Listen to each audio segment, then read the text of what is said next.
Hello everyone, this is Marshall Official. Welcome back to another video. Alright, this is going to be another Russo-Ukrainian war update. Get us caught up to with everything that's happened over the last week. Took me a while to make this video, partially because of the video I was making with my friend Dylan, Jim4123. By the way, there's going to be a link in the description for that video I made with him. Go watch that. Of course, it's just a gaming video, no big deal. But go ahead and go watch that. Another reason is because my main source, which is Syriac Maps, was actually down. And I do some geolocations for this video, but so that those are back. But I was pretty much just waiting for my main source, which again is Syriac Maps, to come back online. He's back as well, so I'm back. I'm also back. So we have so these are gonna be all the updates from the last week. After this, I'm gonna be making that. I'm expecting to make that presidential election video. Just finally get that done and out of the way, and then after that we have some pretty important things going on in the world that I might make a video on. I'll try. Not sure I'm gonna do that, but I'll try and do my best that I can. But see what kind of I should be able to get some good quality out of that, and it's a good story. So that'll be another those will all be other videos. But for now, this is just another Russo-Ukrainian war update. Let's start up here in Kursk region. Again, okay, so we don't have a whole lot of much. There's not much going up here in the Kursk region. We have one change right here, and that is Russian forces made a small advance right here, pushing this way. Why is that black? There we go. Pushing this way from the east towards the west and towards, or they captured this. I guess it's some sort of landmark right there. Again, not much changes here. Suja remains under Ukraine control. Russian forces still seem to be sticking to their original plan of trying to get around Suja and force Ukrainians to retreat out of it. But this front has been pretty stable. Not much has happened here. Moving on to the Kharkiv direction, we have shockingly a change here. We have a small Russian advancement in the center of Volchansk. They captured about two city blocks right here, and they captured this. Looks like there's a church right here. They captured that. Not much, but shockingly, there is actually a change here. And I should mention there has been reports about an increase in intensity of fighting, mostly around this area right here. We have no changes in the map, but there has been footage of armored columns in that area fighting each other, and combat happening in this area. So it's looking like we're seeing an intensity in fighting in this area right here, and that could be paired with what's going to be on the map next. And this is our first big news. Russian forces have made significant gains on the western side of the Oskil River. They have captured the entirety of Dvolchna. They've made significant gains to the north of Dvolchna, pushing up along the Oskil River line. They've also just recently, here's our first geolocation, they pushed into and captured the village of Vyholivka. Right here, they captured that village right there. This is brand new information. Just came out like within like the last couple hours, something like that. This information right here, but we do have a geolocation that confirms it. Further down here to the south, they also captured the village of Zapadny, and also pushed into the village of Kalinove. So we now have at this point we now have 1, 2, 3, well 1, 2, 3 in the surrounding areas. 4, 5 villages under Russian control, basically under Russian control at this point, including the big village, the major one of Dvorchna, which is the biggest village pretty much in the entire median area. And you can look around; there's nothing else that's anywhere near that size in the median area.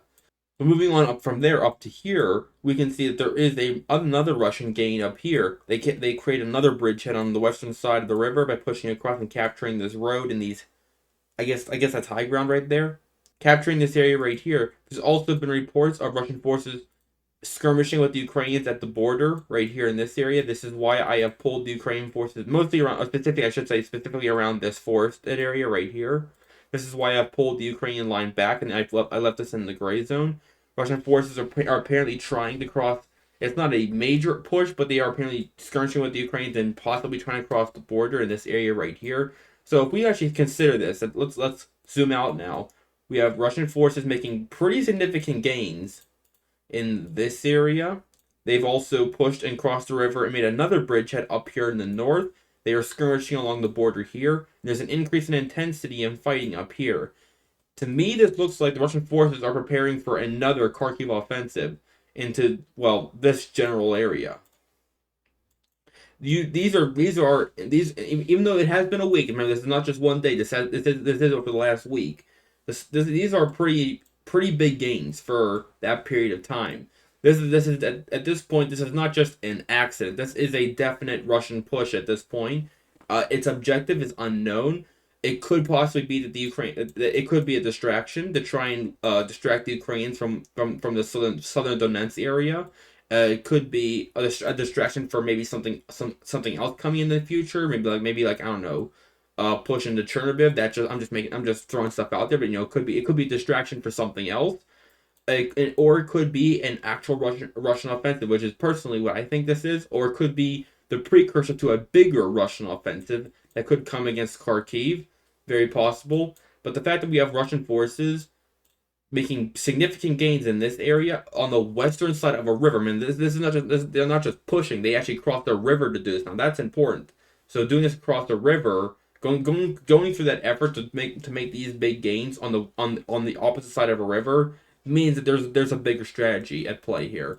So we have them making major gains in this area, making another bridgehead here, cross or skirmishing at the border in this area, and also reports about intensity and fighting in this area, in the Volchansk and Lipsy area. Then it looks like Russians do have some sort of plans for at least this part of Kharkiv, everything in this area. But that's all speculation for now. These are the changes on the front line. Moving on from that down further south, we have a Ukrainian advancement. Ukrainian forces were able to recapture pretty much the entire village of Zarizove.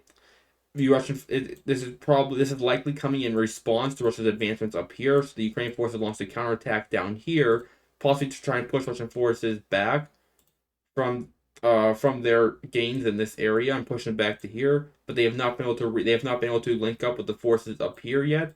They remain separated, and the Ukrainian gains seem to have come to a halt. Over the last couple of days, there has not been any further reports of any further Ukrainian gains. Well, that's a mistake. I don't know how that happened. But anyways, moving on from that, we have another Russian gain down here. They have completed the capture of the almost non-existent town of Novohorivka. In this area, they're pushing towards the town of Tver do Kalibove.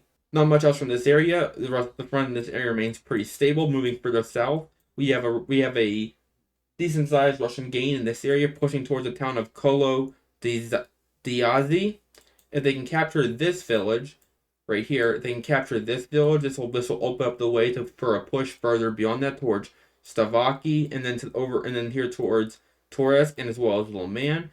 Russian forces are slowly pushing their way on the western side of this river, as well as we have two Russian pushes over across rivers, Zherebrez River and the Oskil River up here.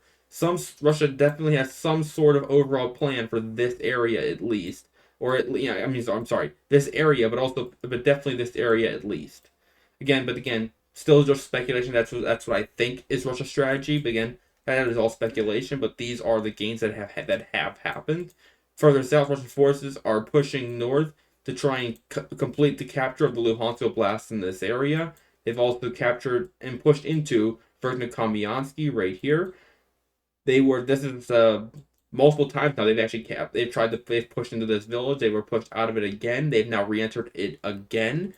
And overall, this Severus front is somewhat heating up over the last couple weeks, but it still remains a pretty stable front line for the Ukrainians. The line has not moved much at all, and a lot of Russia's gains in this area have been temporary. The Russian forces have pushed forward and then been forced out. Varimka is a good example. Russian forces have captured this, I think, twice now, and have been pushed out of it twice, and is once again in the gray zone. So moving on from this part of the front line, that is your Severus update.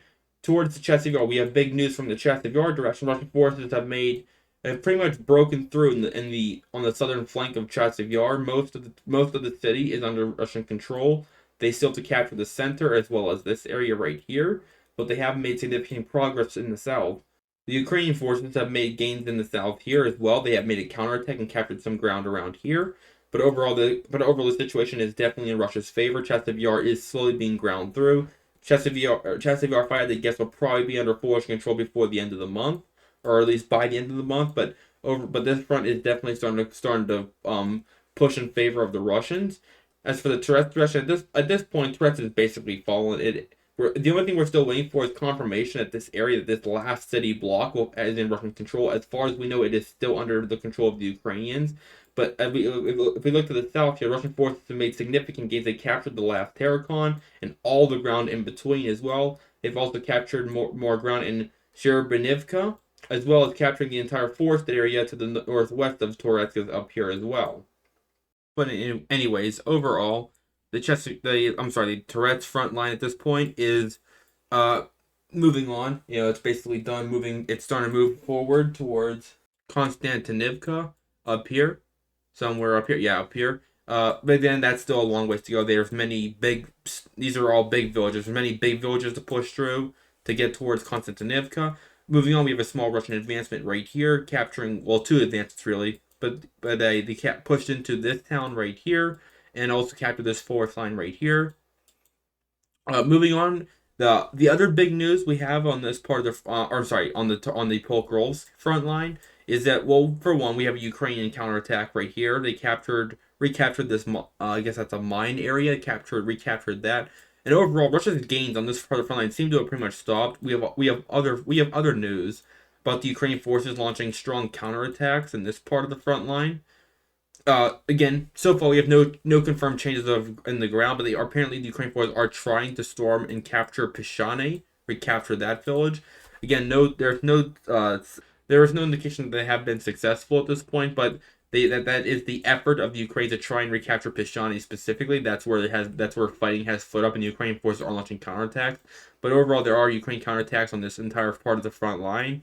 But Russian forces are continuing to try and push westward.